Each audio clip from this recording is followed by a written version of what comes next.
Hi guys! Welcome to Jekotech TV!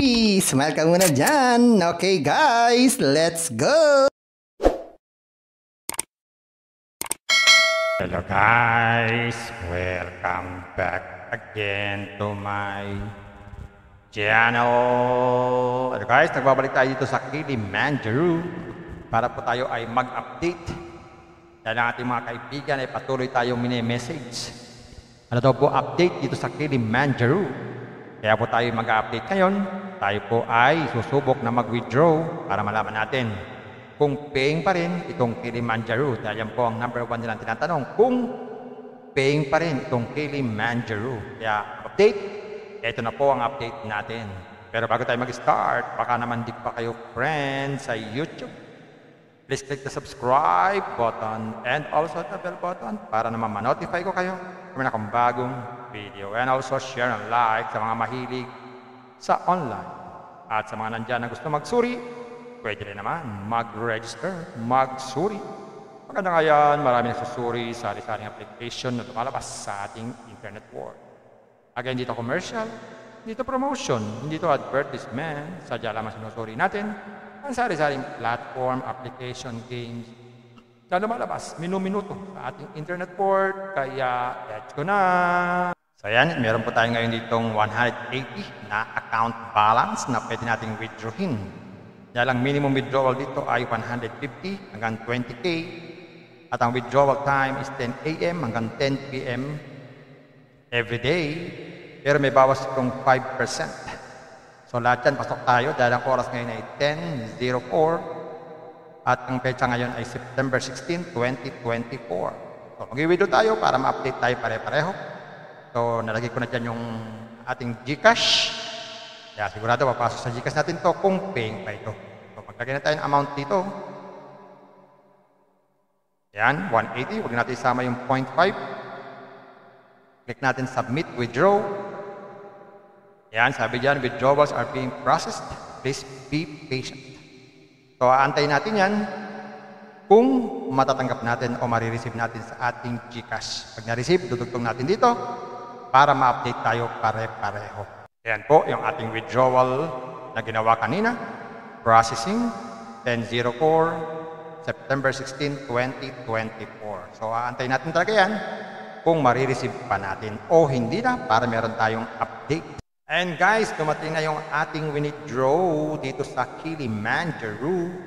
So, papakita ko po sa inyo yung ating account at bibilangin natin kung gaano katagal natin na-receive yung ating withdraw. Ayan guys, ito yung ating withdraw kanina. 10:04 ng umaga, September 16, 2024. Ang halaga po ay 180. Ang status niyan ay success na. So, na-receive na po natin yan. Pero yan ay may bawas na 5%. So, kwentahin natin kung magkano ang marireceive natin pag binawas yung 5%. Calculator tayo.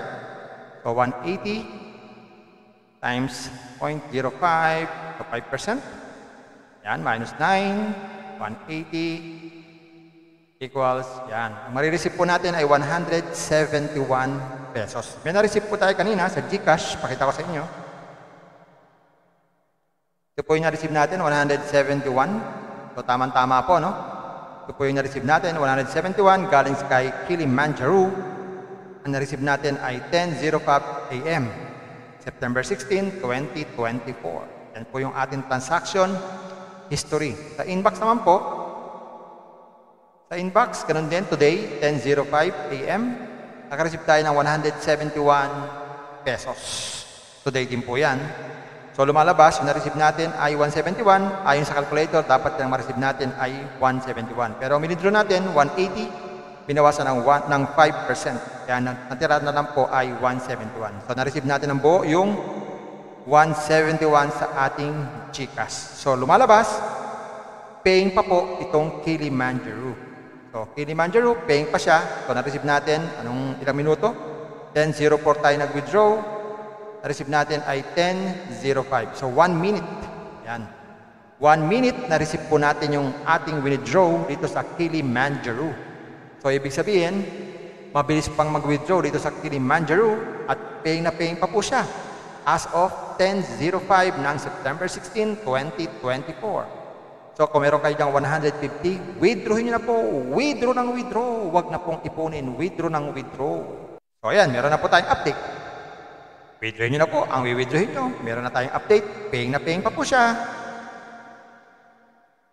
So ayan guys, nakita natin na kapag withdraw tayo, pero babala. Hindi naman porket nakapag-withdraw tayo ngayon ay dali-dali naman kayong mag-i-invest. Huwag pong ganyan, mag-isip-isipin po muna. Think twice, mag-search, magtanong-tanong bago mag-invest, and invest at your own risk, invest what you can afford to lose. Kailangan po sobrang pera ang ating invest, huwag natin pagkabuhayan, pamiling bigas, pamiling ulam, tuition fee, at lalo na huwag tayong mangungutang. At sa pampaalala, ang ganito mga application, minsan tumatagal, pero minsan sandaling-sandali lamang. Kaya itong application na ito, oo, matagal na siya, pero hindi naman porket matagal na, ay habang buhay na o forever na. Darating ang panahon, mawawala rin siya. Kaya maging maingat sa ating pag-invest. At kung wala tayong pang-invest, Kung may free, sa free na lang muna tayo. Kung may free, sa free na lang muna tayo. At sa pampaalala, ang ganito mga application, minsan tumatagal, pero minsan sandaling-sandali lamang. Kaya maging maingat sa ating pag-invest. Paring paalala, sabi po sa 1 Timothy chapter 6 verse 10, for the love of money is a root of all kinds of evils, is true this craving that some have wandered away from the faith and pierced themselves with many pangs. Totoo po ito. Ang pera naman ay hindi masama. Yan ang ginagamit natin sa pang-araw-araw natin buhay, pambili ng bigas, ulam, sapatos at iba pa. Pero ang babala dito ay yung pag-ibig sa pera. Pag tayo po umibig na sa pera, maaari tayong makagawa ng sari-saring kasamaan. Yan po ang kinauugataan, yung ating pag-ibig sa pera. Kaya ito po ay isang babala. Dahil ating ibang mga kasama natin ay nawala na sa pananampalataya. Mas pinili nilang ibigin ang pera. Hindi natin alam kung nasaan sila. Kaya pinag-iingat po tayo dito. Mag-iingat po tayo sa pag-ibig sa pera. Bye-bye. Ingat lagi sa pag-invest. Bye. At sa mga nandyan na gustong magsuri, ito po ang pamamaraan para po tayo makapag-suri. And guys, ito yung kanilang sign-up form na napakasimple. Maglalagay lang tayo ng phone number, password, tapos itong CAPTCHA. Gawin na natin. Yan, ganyan lang kasimple. Click natin itong remember password, sign up. So dito nga guys, automatic. After natin mag-sign up, meron tayong 40 pesos na libre. So yan lang po yung libre ditong 40 pesos. So pwede tayong maglagay dito ng bank info, ating holder's name, saka select bank. Saka naman GCash, tapos GCash number. Tignan natin. Yan, ganyan lang. Click submit. Successful na. Back tayo. Withdraw. So ang ating ito yung ating balance. Ang balance natin ay 40 pesos. So, hindi pa tayo pwede mag-withdraw dahil ang minimum ay 150. Hanggang 20K, may bawas na 5%. Ang withdrawal ay 10 a.m. to 10 p.m. lang every day. Sabi dito, you can withdraw money 3 times a day. 3 beses lang pwede. So, check natin.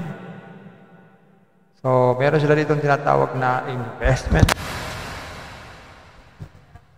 na welfare, at saka stable, at saka activities. Activity, wala pa.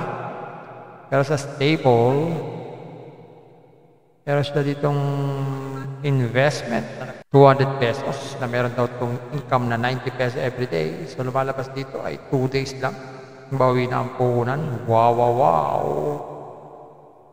Kung naman daw po ang puhunan ay 500, meron itong 235 every day. Ganun din, 2 days lang, bawi na ang puhunan. Wow, wow, wow.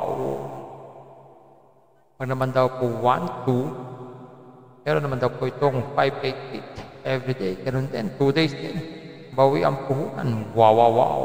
Sa welfare naman, pag sa welfare, may 150 na tubo ko na ano. Pag sa welfare naman, merong investment na 150, merong 90 pesos every day. Ganun din, 2 days, bawi ang puhunan. Wow, wow, wow.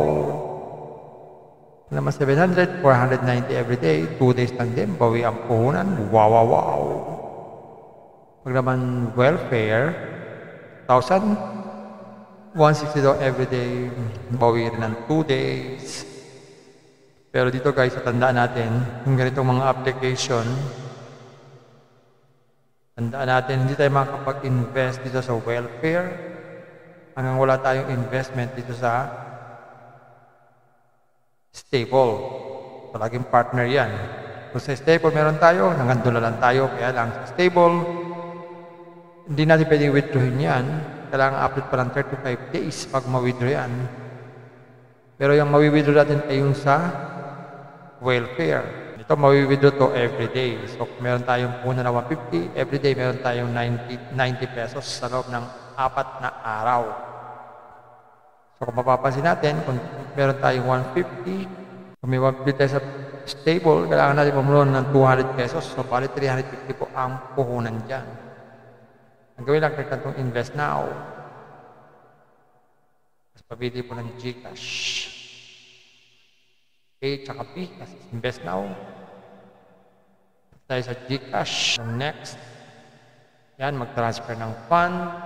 Naka-transfer na, ayun, meron tayong investment. Pwede na tayong mag-withdraw basta meron tayong 150. Meron sila ditong orders para mag-check natin yung ating mga investment, tsaka payment record, customer support, kung tayo na problema sa ating account, at official group para naman tayo makapagkwentuhan sa mga naririto at logout na lang pag ayaw natin sa application natin. Hi guys! Welcome to Jekotech TV! Smile ka muna dyan! Okay guys, let's go!